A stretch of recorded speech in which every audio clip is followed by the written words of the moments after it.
Irmãos, graça e paz. Eu quero voltar ao texto aqui que nós estamos compartilhando, que é Gênesis capítulo 28. Eu estou tentando aqui pilotar uma Bíblia que nos foi presenteada ao tamanho dela, porque ela tem na mesma página 5 versões de Bíblia diferentes. Aí você compara os versículos. Agora, para pilotar aqui vou tentar pilotar. Se eu não conseguir, eu volto para a minha. A minha está aqui atrás.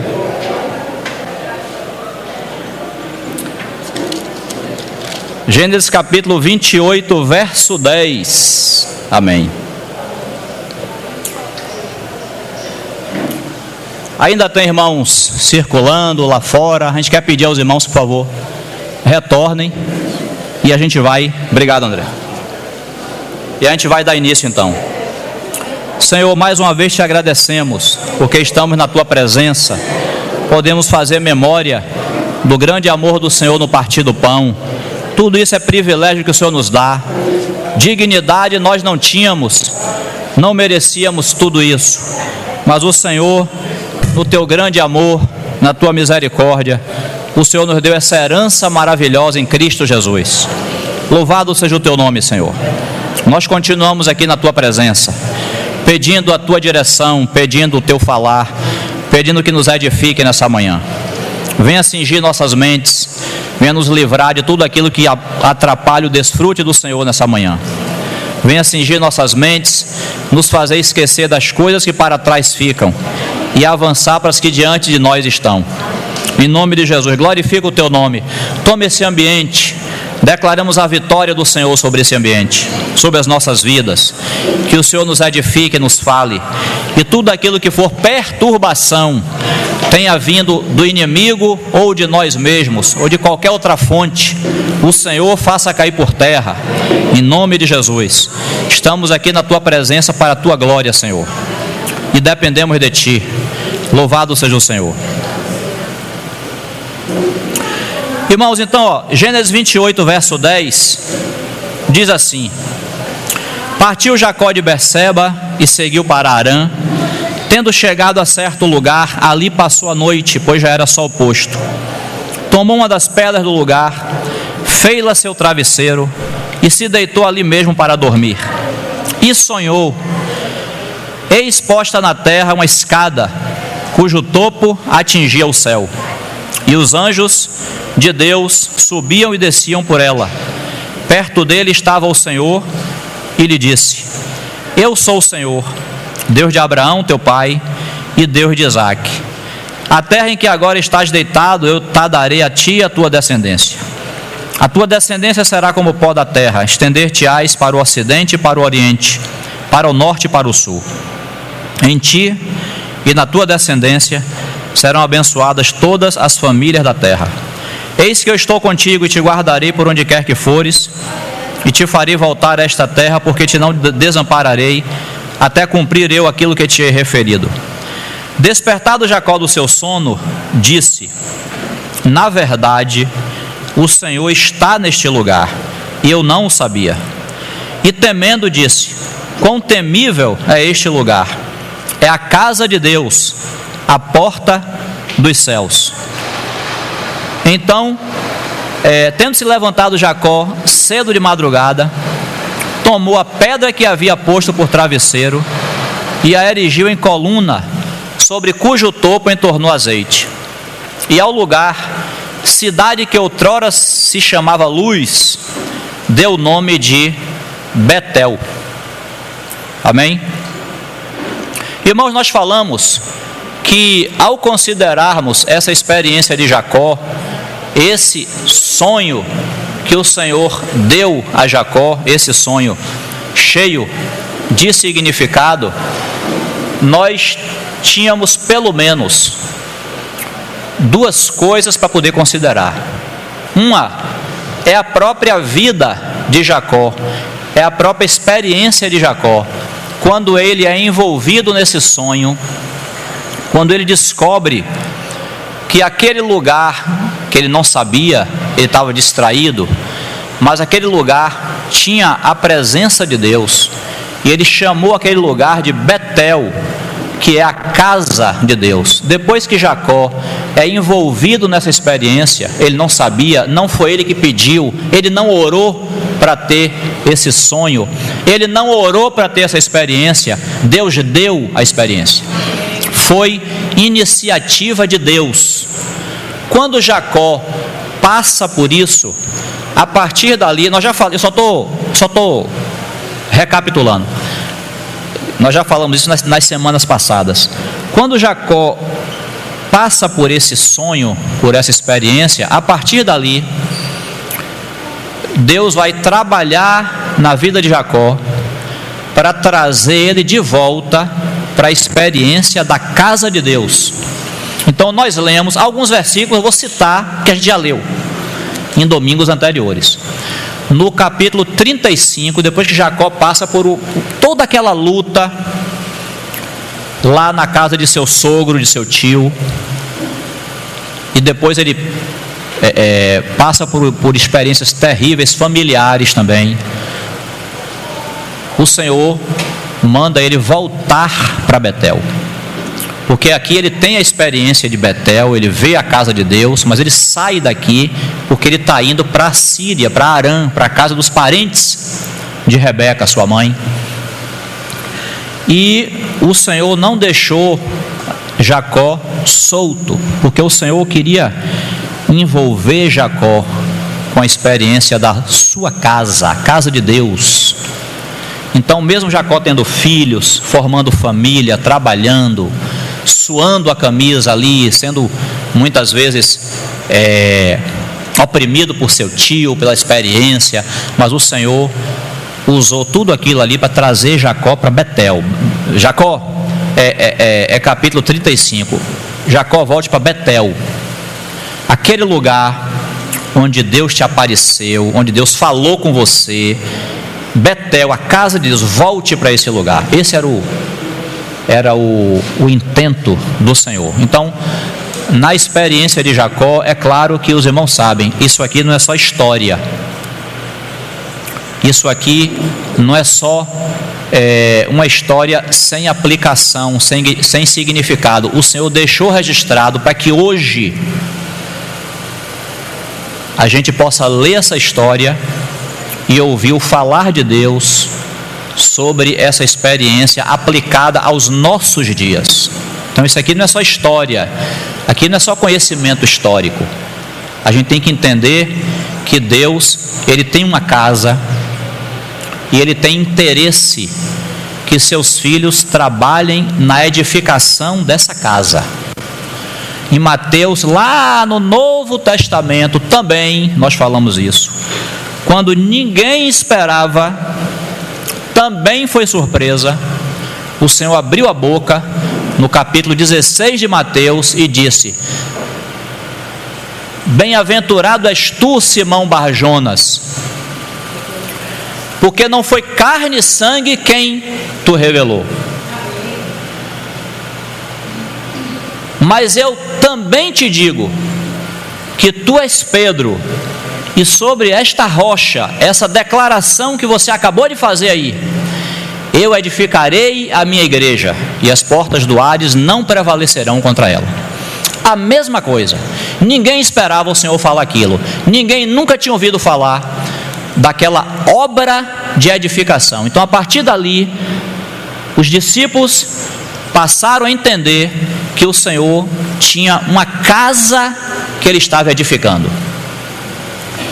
E nós lemos no capítulo 3 de Hebreus: por isso, santos irmãos, que participais da vocação celestial, considerai o apóstolo e sumo sacerdote da nossa confissão, Jesus. E lá é dito que o Senhor foi fiel em toda a sua casa.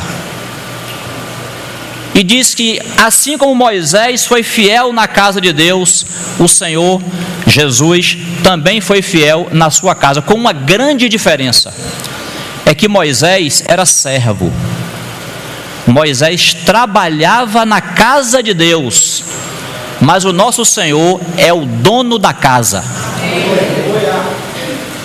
Cristo, está lá em Hebreus capítulo 3, do 1 em diante. Cristo como filho sobre a sua casa. O Senhor tem uma casa, assim como ele revelou Betel lá a Jacó, no início da Bíblia.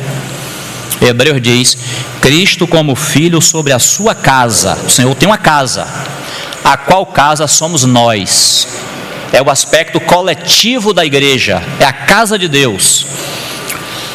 Então, o Senhor, ele tem essa obra de edificação. Primeira carta de Pedro, capítulo 3, o Senhor, através de Pedro, vai dizer que nós, como pedras que vivem, como pedras vivas,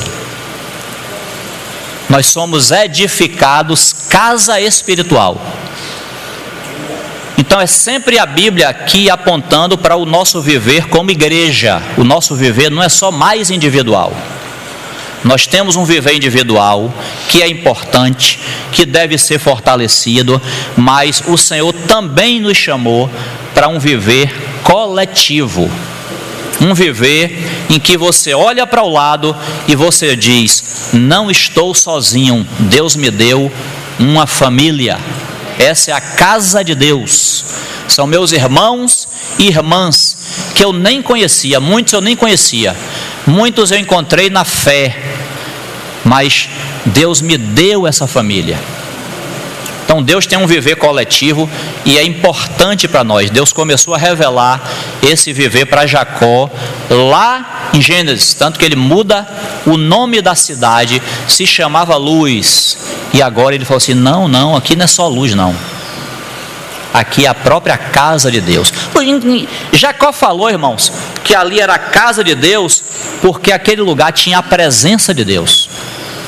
Se tem a presença de Deus, ali é a casa de Deus. Diz que ele viu uma escada, você leu aí comigo. Diz que ele viu uma escada, a escada estava posta na terra e o topo da escada alcançava os céus. E os anjos de Deus subiam e desciam por essa escada. Quando ele viu aquela cena, ele acordou e ele teve temor. E ele falou assim: eu não sabia, mas Deus está neste lugar. Irmãos, o único lugar nessa terra onde Deus está é a igreja. Aí você vai me dizer assim: mas tem a criação. E se você for prestar atenção no que o mundo diz, por exemplo, aí que o caldo entorna mesmo. Que o pessoal vai dizer assim, aqueles que pregam panteísmo vão dizer assim: não, mas Deus está na natureza, Deus está no cachorro. Não, Deus criou a natureza. Mas Deus é Deus, a criação é a criação. As pessoas aí fora têm um negócio de dizer assim: porque o universo conspira para que aquilo dê certo, como se o universo fosse Deus. Mas Hebreus 11 diz assim: pela fé entendemos que o universo foi formado pela palavra de Deus. Deus é o Criador, Deus é o Senhor, Deus é o Eterno, e Ele resolveu criar os anjos, a natureza, a mim e a você. Aquele que criou o universo e os astros espalhou em seu lugar. Embora tão glorioso, está por perto, o Deus onipotente decidiu se revelar. Conhece esse hino? Vento livre, vencedores por Cristo. O único lugar, irmãos, nessa terra onde Deus está é na sua casa, que é a sua igreja. E Ele revelou isso para Jacó naquele sonho. Evangelho de João, capítulo 1, o último versículo do capítulo. Na verdade, a gente vai ler um pouco antes. Olha, pilotando aqui a Bíblia. Evangelho de João, ali aquele capítulo 1, aquele encontro de Jesus com Natanael. Evangelho de João 1,43.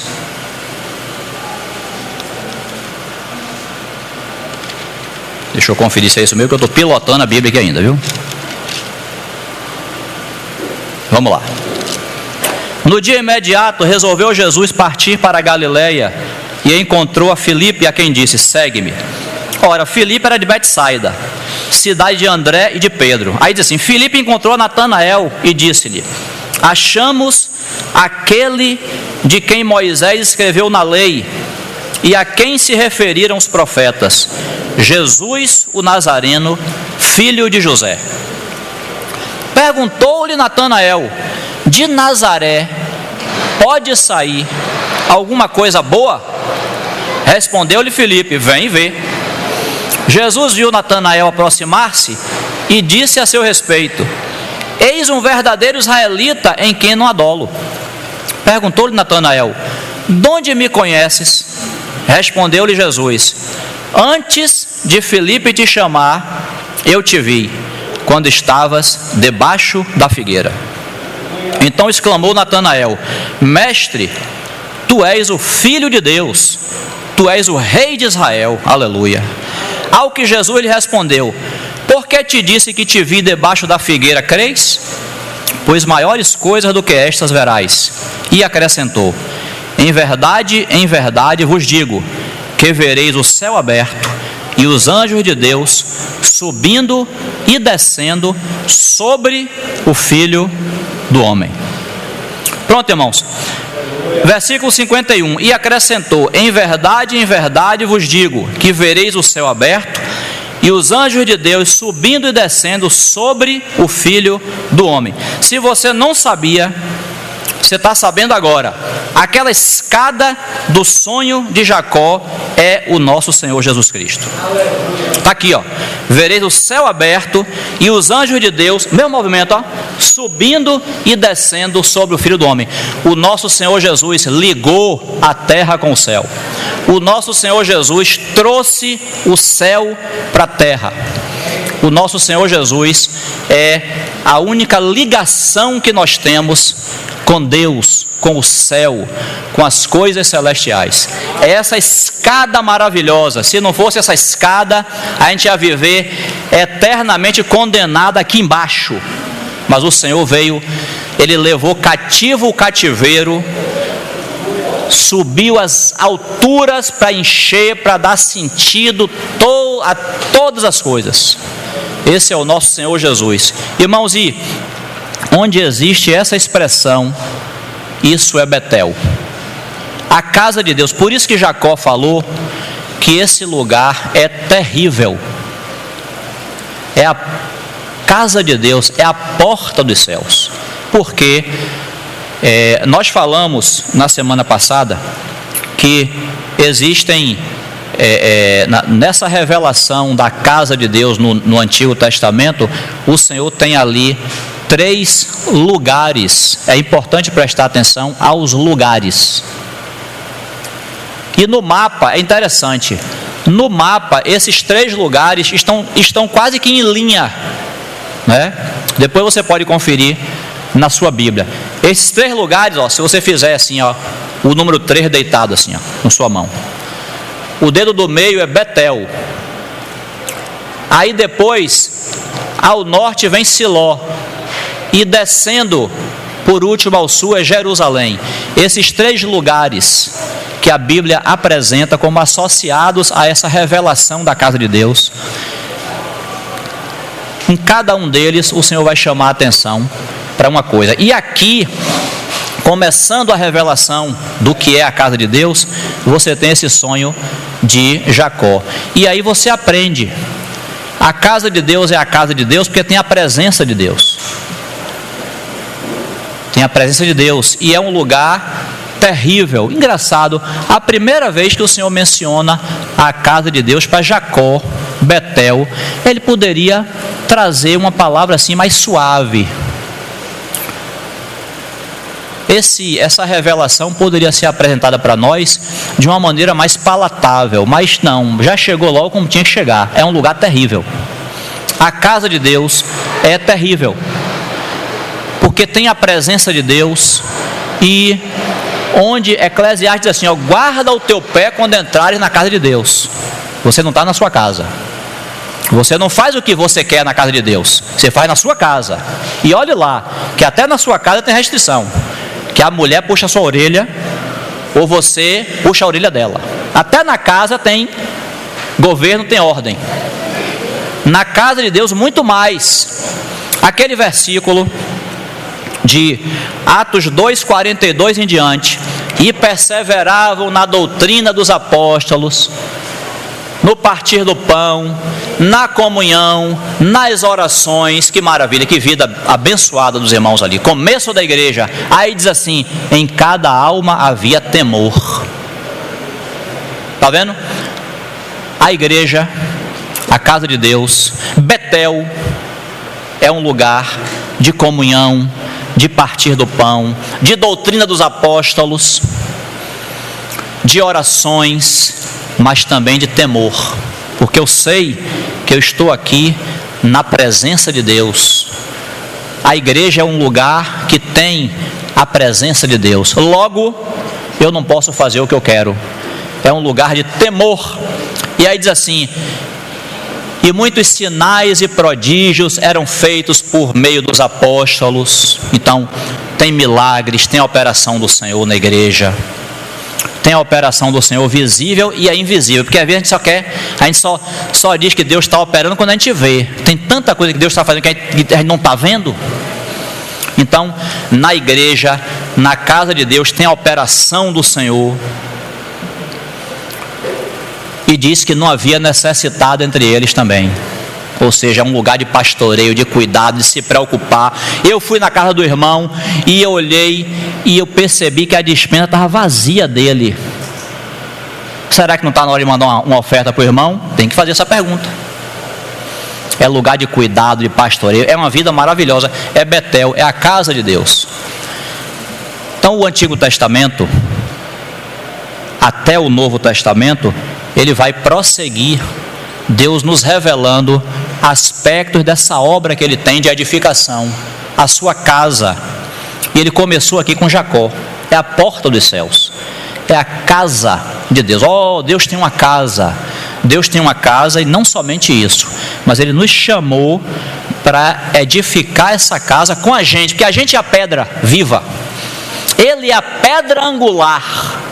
Ele é a pedra da esquina que dá sustentação, a pedra do ângulo. E nós somos edificados com base, com fundamento nessa pedra angular. Mas é uma edificação só. E essa edificação, já estou dando spoiler, essa edificação vai resultar em Apocalipse 21, a Nova Jerusalém. Eis o tabernáculo, a habitação de Deus com os homens. Deus não se contentou, ele podia, mas ele não se contentou em habitar só ele e os anjos. Ele quer habitar também comigo e com você. Tem uma vida de relacionamento ali, eterna e maravilhosa com os homens. É o final da obra, é a coroação da obra.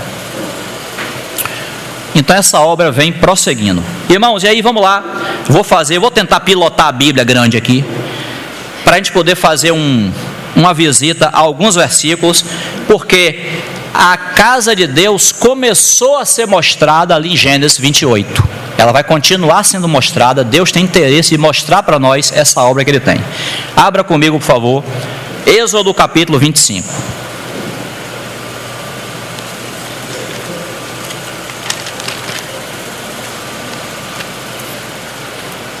Êxodo capítulo 25, versículo 1.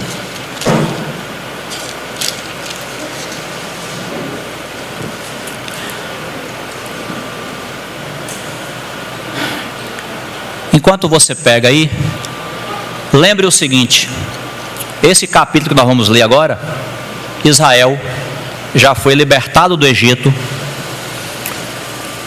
do domínio de Faraó, já atravessou o Mar Vermelho, que na Bíblia é o batismo,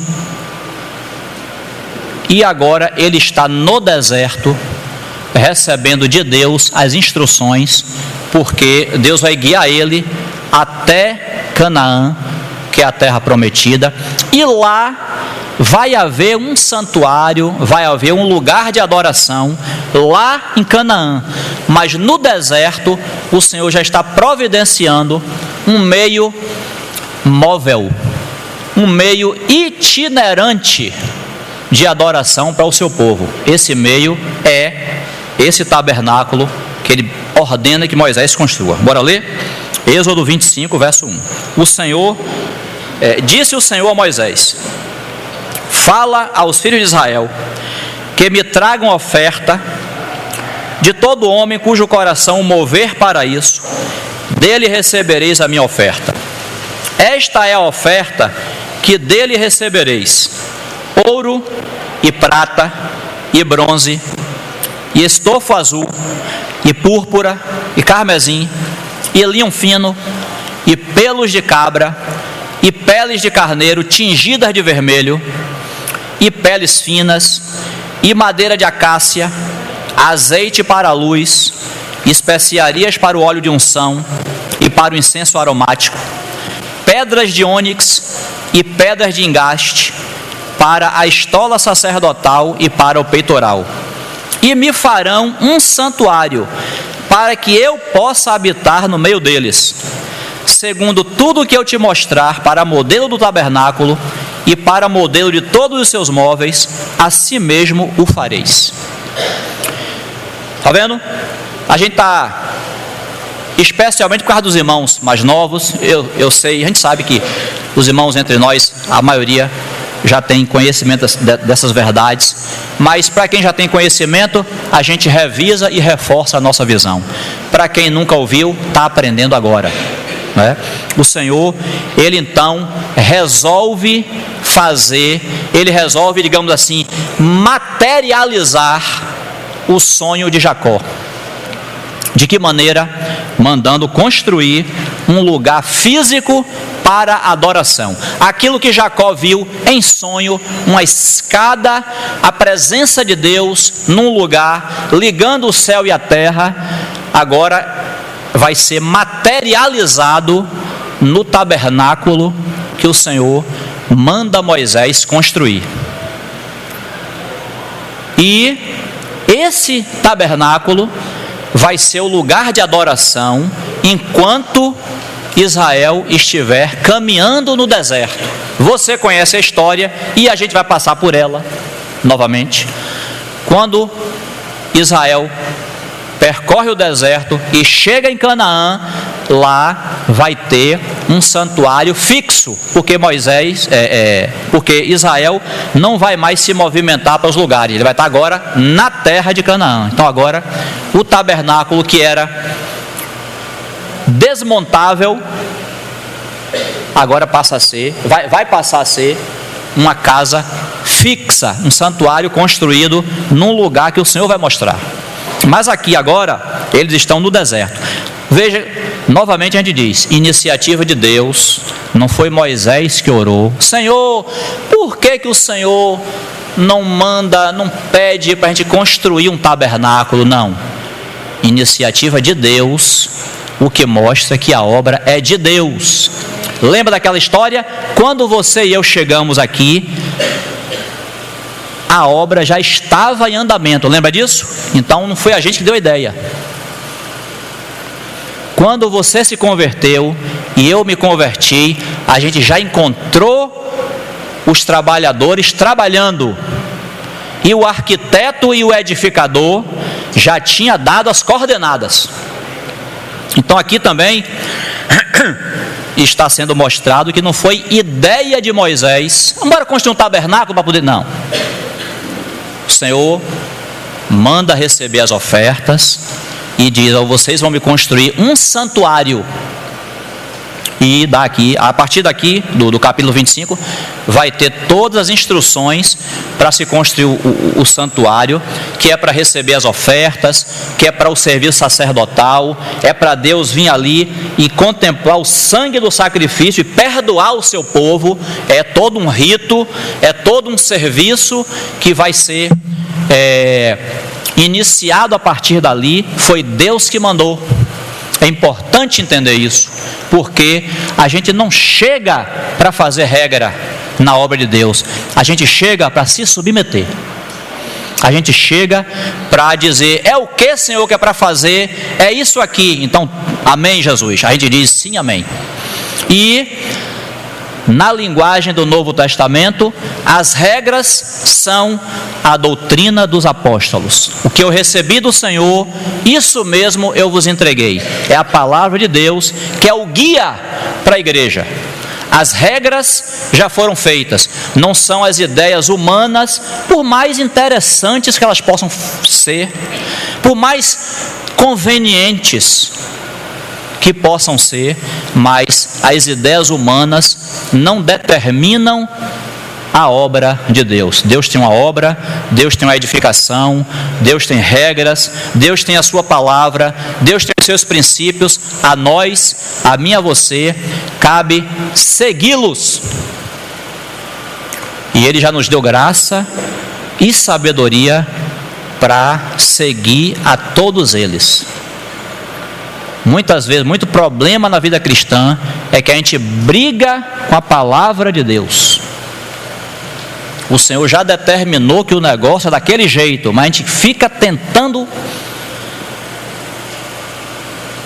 ou criar atalho, ou tentar convencer a Deus de que o nosso jeito é melhor.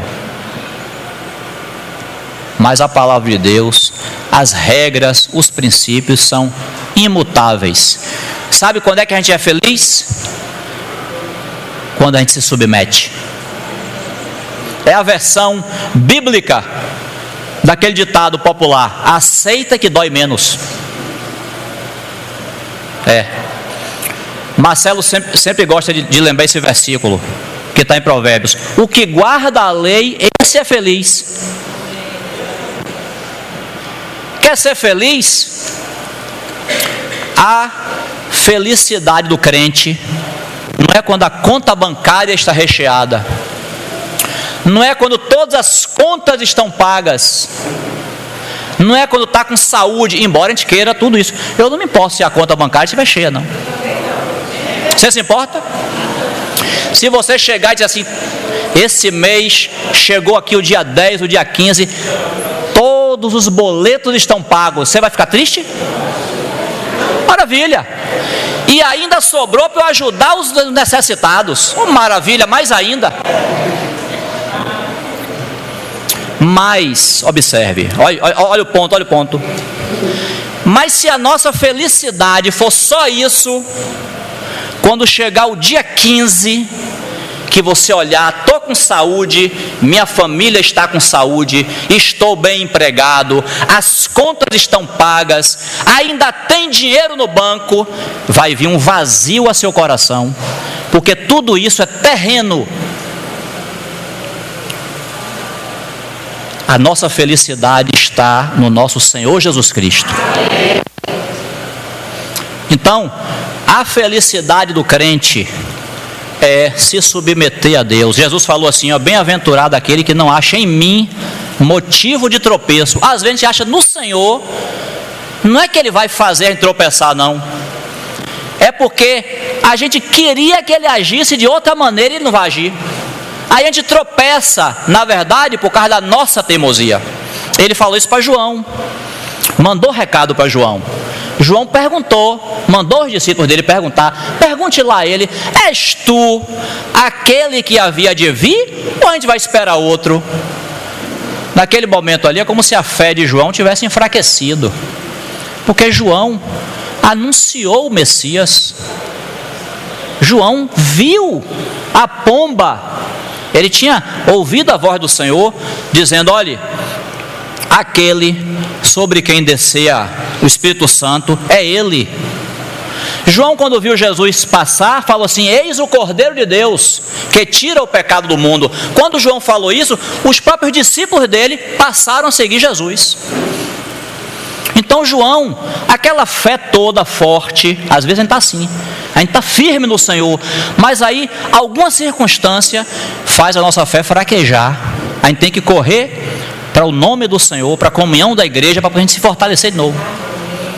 Aí João manda perguntar, porque naquele momento é como se ele estivesse duvidando: é esse o Messias mesmo? É esse que eu tinha anunciado antes? Aí Jesus fala assim, ó: conte para João o que vocês estão vendo aqui, as curas, os milagres, o evangelho sendo anunciado.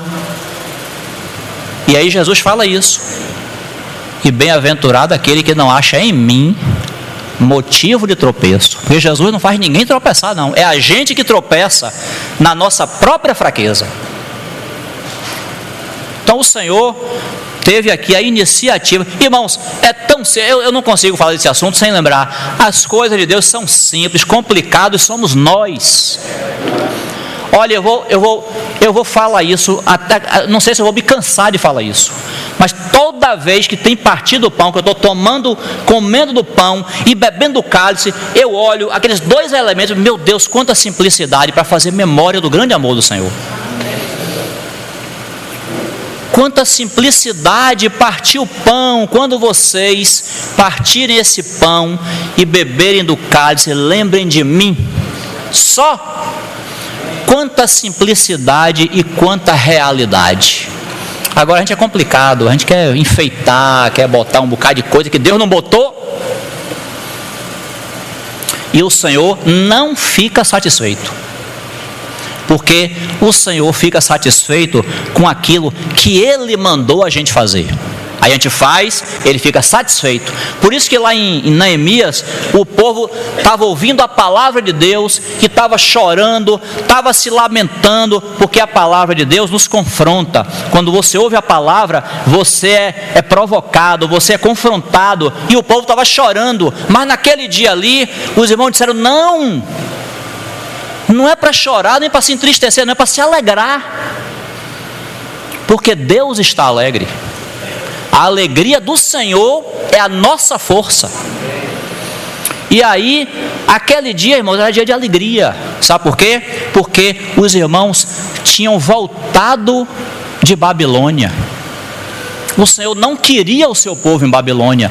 Por melhor que fosse a situação do povo de Deus em Babilônia, mas Babilônia é o cativeiro. O Senhor nunca disse que Israel ia ficar para sempre em Babilônia. Israel ia ser disciplinado em Babilônia.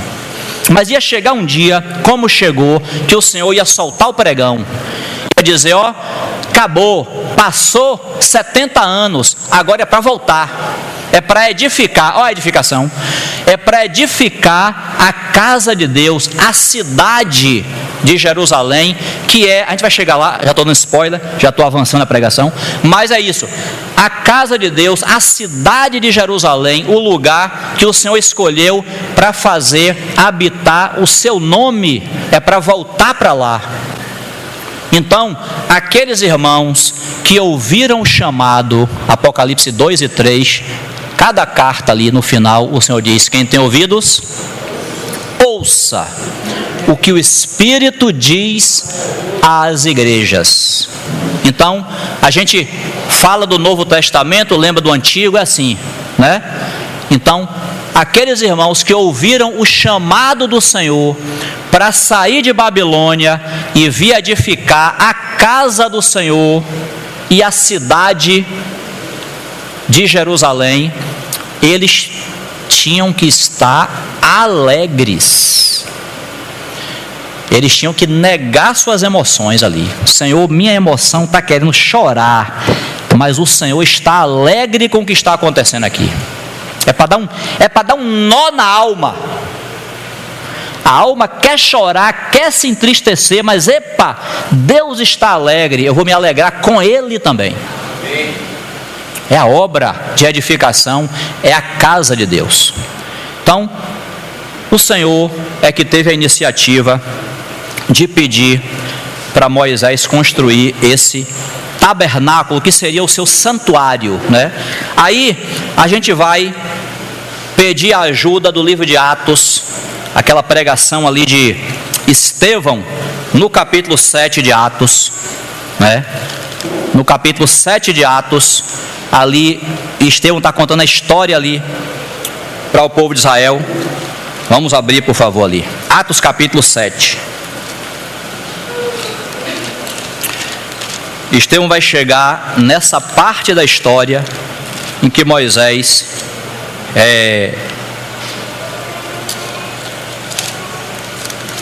em que o tabernáculo é construído. Cadê?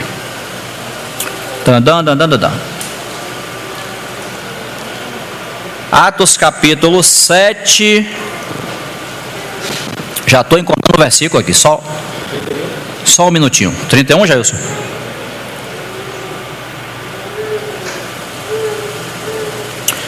Pode ser, porque eu queria já a parte do tabernáculo do testemunho. 44, obrigado. Olha só, o tabernáculo do testemunho estava entre nossos pais no deserto, como determinara aquele que disse a Moisés que o fizesse segundo o modelo que tinha visto. Aí, prosseguindo, o qual também nossos pais, com Josué, tendo-o recebido, o levaram quando tomaram posse das nações que Deus expulsou da presença deles até aos dias de Davi. Está vendo? Guarde aí Atos capítulo 7, porque é o seguinte: Moisés constrói o tabernáculo por ordem, por determinação do Senhor. E o tabernáculo, o santuário do Senhor, acompanha Israel por todo o deserto. E Israel entra em Canaã. Aí aqui está dizendo que Josué recebeu, né? Josué estava lá no deserto, ele entra em Canaã, ele recebe já esse santuário edificado. A diferença é que ele era móvel. Quando Israel estava parado, então montava-se o tabernáculo e ali os sacerdotes exerciam o seu serviço diante do Senhor. A nuvem levantava e mandava Israel marchar, desmontava-se o tabernáculo, botava no ombro dos levitas e ia andando até o outro ponto em que o Senhor mandasse parar novamente. Aí parava. Então era um tabernáculo, era um santuário itinerante. Ele ia andando, acompanhando a marcha do povo de Israel. Mas quando chega no livro de Josué, leia aí comigo. Livro de Josué, capítulo 18.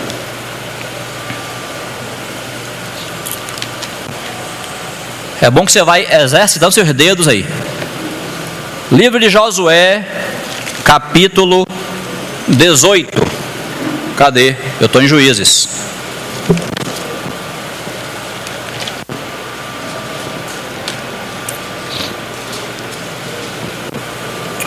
Josué, capítulo 18. Verso 1.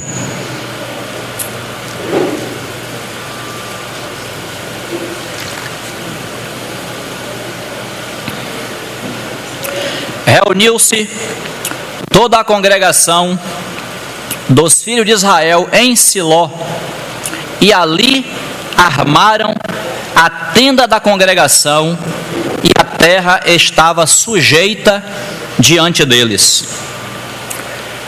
Reuniu-se toda a congregação dos filhos de Israel em Siló, e ali armaram a tenda da congregação, e a terra estava sujeita diante deles. Foi o que aconteceu. Aquele tabernáculo que era itinerante, era desmontável. Agora Israel chega em Canaã, e é a terra prometida, e não vai precisar mais Israel sair dali. Então eles armam, eles montam o tabernáculo em Siló, e diz que a terra estava sujeita diante deles, ou seja, eles chegaram num ponto em que Canaã estava conquistada, só faltava repartir a terra. e ali o tabernáculo do Senhor fica naquela cidade. Irmãos, é lindo, tem um ponto aqui que é lindo. Nós falamos que a casa de Deus é a casa de Deus por causa da presença de Deus. Aquela visão maravilhosa de Jacó ali, aquela escada em que os anjos de Deus sobem e descem, ligando a terra com o céu, ali só é a casa de Deus, que aquela escada é o nosso Senhor Jesus Cristo. E quando a gente lê aqui Siló, os estudiosos, eles têm tido, não sei por que eu não sou estudioso, eles têm tido uma dificuldade, você vai pegar os dicionários no hebraico, eles têm tido dificuldade de traduzir essa palavra, Siló. Você lembra? Se você não lembra, você vai saber agora. A palavra Siló foi citada antes aqui de Josué capítulo 1. Siló é uma cidade daquela época, você percebeu. Em Gênesis 49, o próprio Jacó, quando está abençoando os seus filhos, quando ele vai citar a bênção de Judá, ele começa a dizer: Judá é leãozinho, da presa subiste, filho meu. Ele começa a falar de Judá. E aí ele fala assim: o cetro não se arredará de Judá, até que venha Siló, e a ele obedecerão os povos.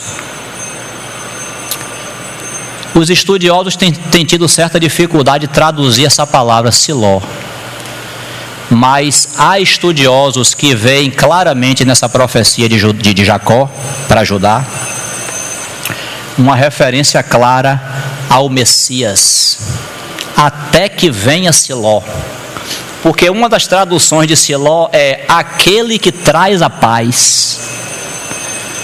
Então provavelmente aquela citação de Jacó para Judá é a tribo de Judá. Os irmãos sabem por Hebreus e pela leitura do Antigo Testamento que a tribo de Judá é a tribo de onde saem os reis, é a tribo real. Davi, Salomão, era todo mundo da tribo de Judá ali. E Jacó diz assim, ó, o cetro, ou seja, a função de rei, não se arredará de Judá até que venha Siló. Ou seja, nessa interpretação seria até que o verdadeiro rei chegue, até que o Messias prometido, o aguardado das nações, o rei eterno, o único rei do universo pise nessa terra. Até que venha Siló, aquele que traz a paz. Aleluia. Irmãos, a casa de Deus só é casa de Deus porque tem o nosso Senhor dentro. Os nossos olhos, embora a obra de Deus seja magnífica, mas os nossos olhos não devem estar voltados para a casa, mas para o dono da casa. Se a gente perder a visão do dono da casa, a gente vai se perder no resto da obra inteira.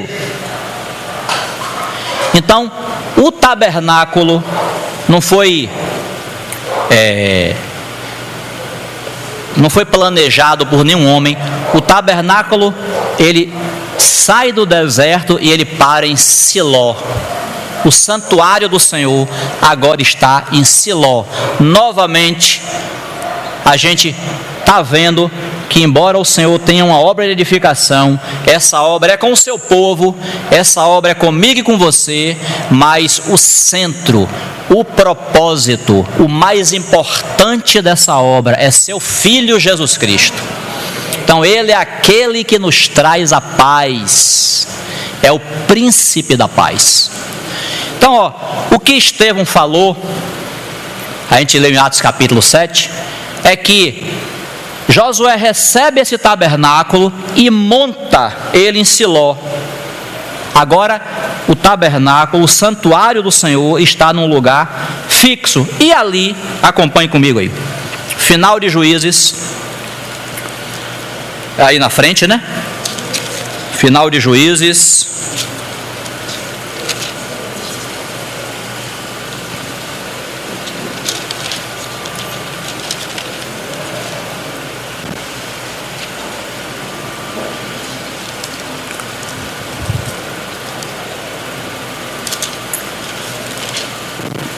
aqui, ó.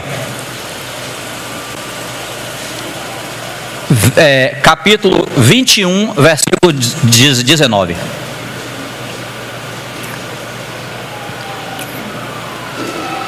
Juízes 21, 19.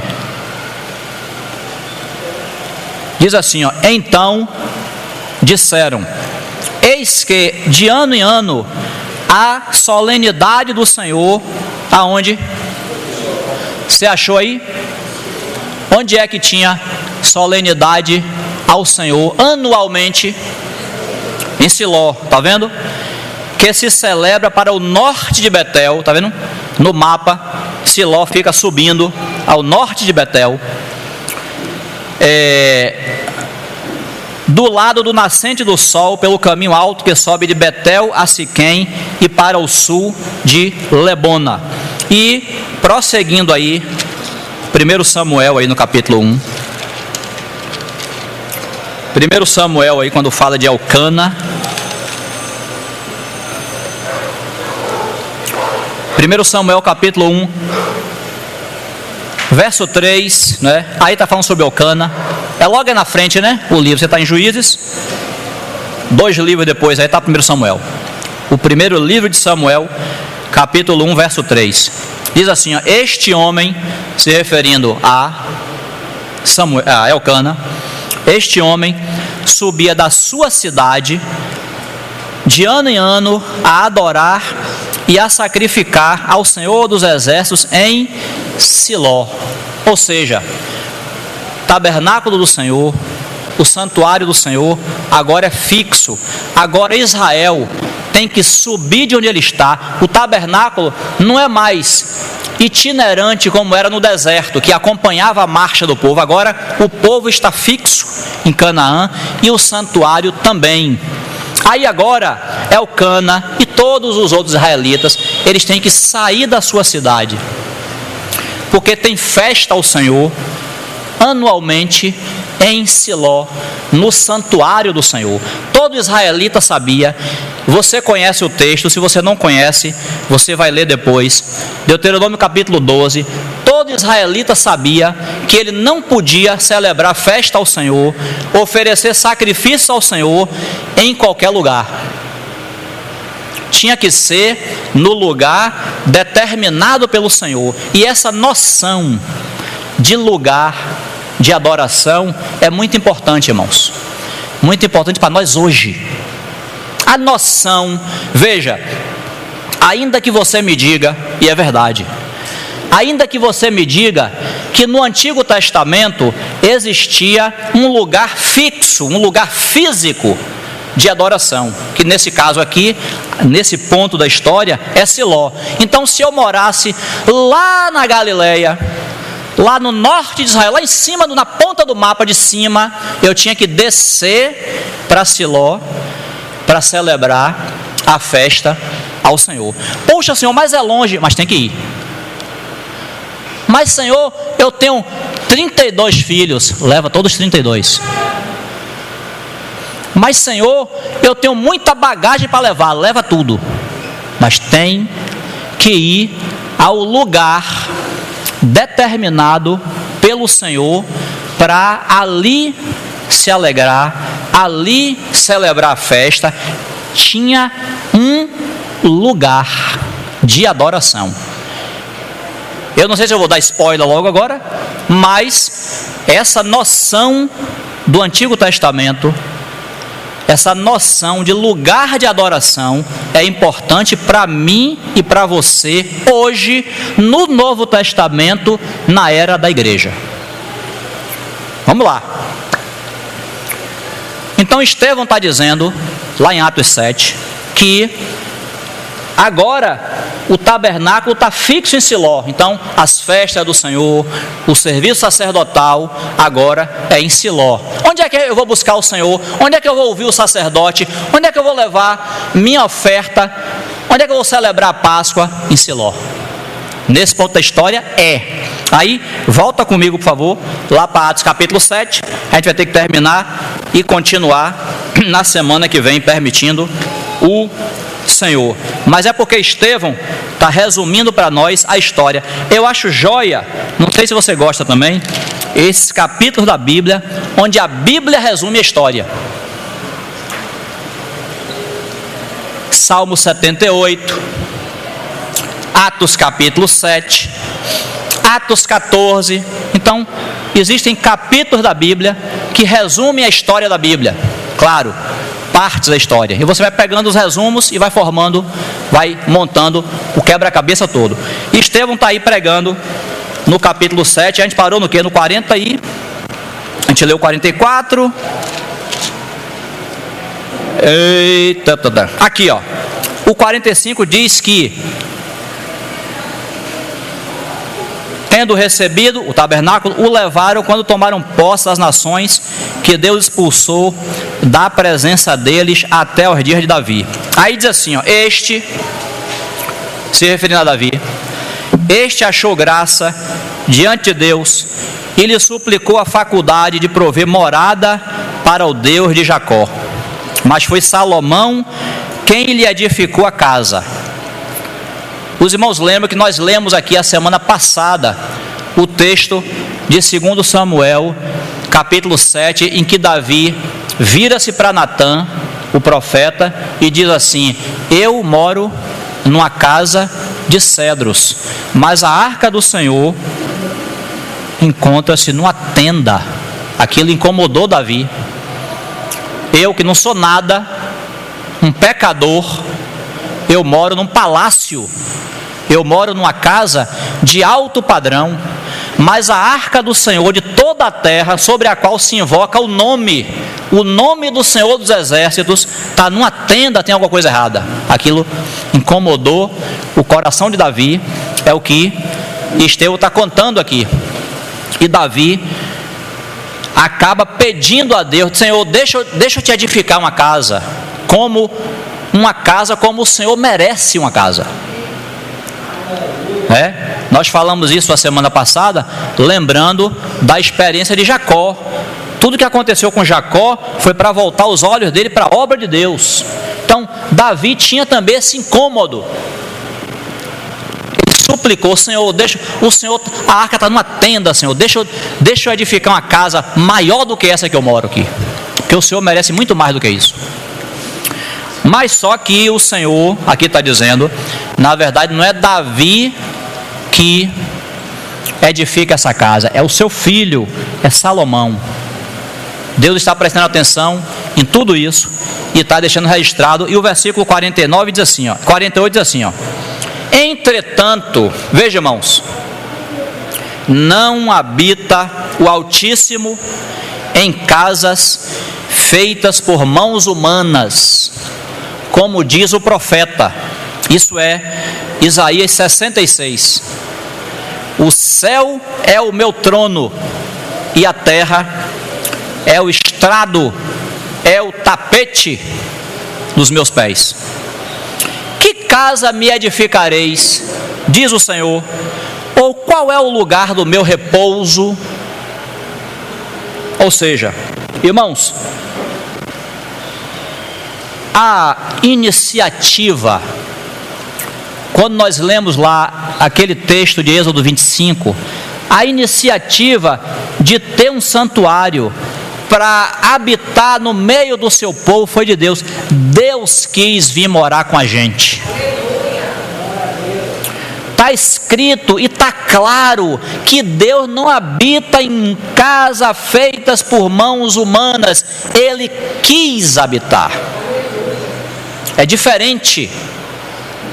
Ele decidiu andar no meio do seu povo. Moisés, me construiu um santuário que eu vou habitar no meio do meu povo. Eu estou mandando. Mas na verdade, é aquela oração que diz assim, que Davi fala assim, os céus e até os céus dos céus não podem conter o Senhor. Deus é ilimitado. Você não pode botar Deus, construir uma casa e Deus vai morar aqui. Epa. Deus decidiu se apresentar para o seu povo nesse santuário, que não é, que hoje, por favor, hoje não é mais esse santuário. Isso aqui não é um santuário não, viu, irmãos? A Bíblia, irmãos, através de Estevão aqui, já está dando o spoiler.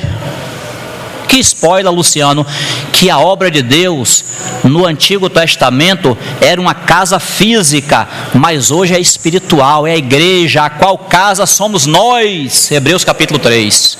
Já disse aqui, ó, o Altíssimo não habita em casa feita por mãos humanas. Então, chegou Jesus, chegou o Novo Testamento, então agora é espiritual. Deus habita individualmente nos seus crentes e, como igreja, nós somos a casa de Deus. Está vendo? Agora é espiritual, a obra continua, a edificação continua, mas não é mais com tijolo, com cimento. Agora somos eu e você que somos edificados, casa espiritual, a fim de oferecerdes sacrifícios espirituais agradáveis a Deus.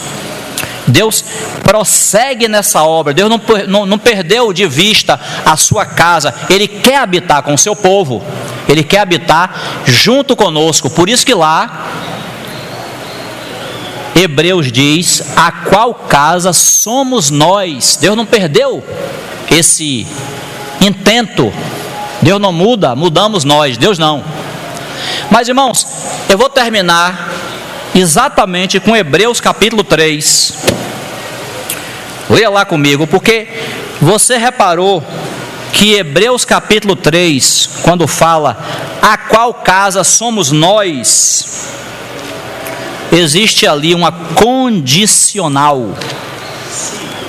Se eu fosse escrever esse texto, Deus me guarde, Jesus, eu escrevendo, não é Jesus não, eu escrevendo, eu ia parar antes da condicional.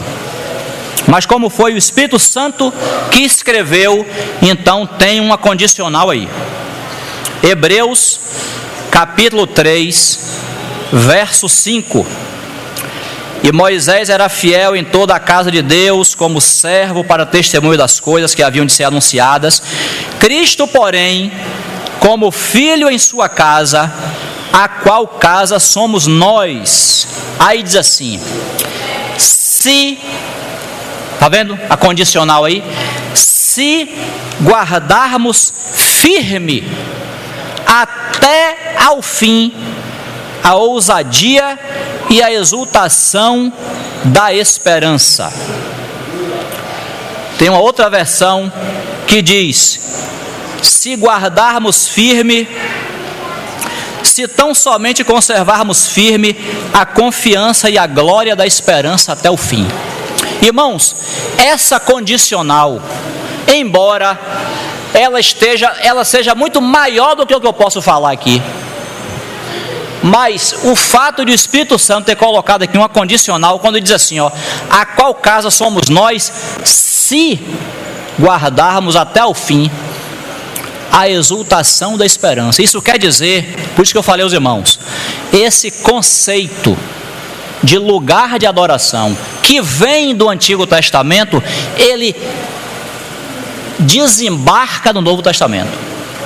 Porque aqui está dizendo que a casa de Deus somos nós, é o nosso viver coletivo, mas se nós não preenchermos determinadas condições, por isso que eu disse, essa palavra é maior do que o que eu posso explicar aqui a vocês. Até para mim mesmo, ela é difícil de entender e explicar, mas o que você consegue entender e eu aí é o seguinte, nós somos a casa de Deus, se preenchermos determinadas condições. Luciano, então nós não somos a igreja? Irmãos, a igreja, a casa de Deus é a expressão de Deus. A casa de Deus é onde Deus é expressado, é onde Deus se manifesta. A igreja traz a presença de Deus. Então, na semana que vem, se o Senhor permitir, a gente vai prosseguir lá no Antigo Testamento falando disso. O que é que acontece? Em determinados momentos, aquilo que era a casa física de Deus, ela foi destruída. Foi ou não foi? Aí você traz essa aplicação para o Novo Testamento. Como é que a casa de Deus pode ser destruída? Então a igreja vai ser destruída?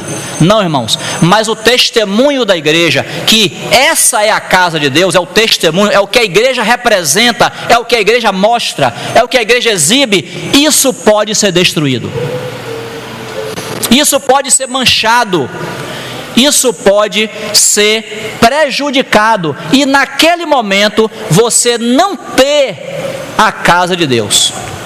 Você tem os crentes individualmente, que são santuário do Espírito Santo, que são habitação de Deus individualmente, mas coletivamente, se não forem preenchidas certas condições, você não tem ali o testemunho da casa de Deus. E aí eu vou jogar a moeda. Eu vou jogar a moeda no fundo do poço para ver que som vai ter. Irmãos, a casa de Deus não é o cristianismo. A casa de Deus é a igreja. Por mais que isso possa parecer estranho para alguns, mas guarde essa palavra, porque na semana que vem, se o Senhor permitir, a gente continua. A casa de Deus não é o cristianismo. O cristianismo formado pelo catolicismo romano, pelas denominações protestantes, isso não é a casa de Deus. Lá você tem nossos irmãos em Cristo, mas como viver coletivo, você não pode dizer, eu não posso dizer que aquilo é a casa de Deus. Aquilo é eu sempre lembro de matemática. Os irmãos dentro do cristianismo são um subconjunto do conjunto maior. Então o Espírito Santo deixou aqui uma condição, a qual casa somos nós, se guardarmos até o fim a ousadia e a exultação da esperança. Então, guarde aí esse, não sei se para você é assim, mas digamos, guarde essa provocação, e na semana que vem, permitindo Deus, a gente continua, porque o horário já foi. Senhor, nosso Deus e nosso Pai, nós agradecemos ao Senhor pela Tua palavra, entregamos tudo aquilo que falamos e ouvimos na Tua presença, e pedimos ao Senhor, humildemente, que segundo a Tua vontade, o Senhor nos fale para aquilo que o Senhor deseja nos falar. Nós agradecemos em nome do Senhor Jesus. Amém.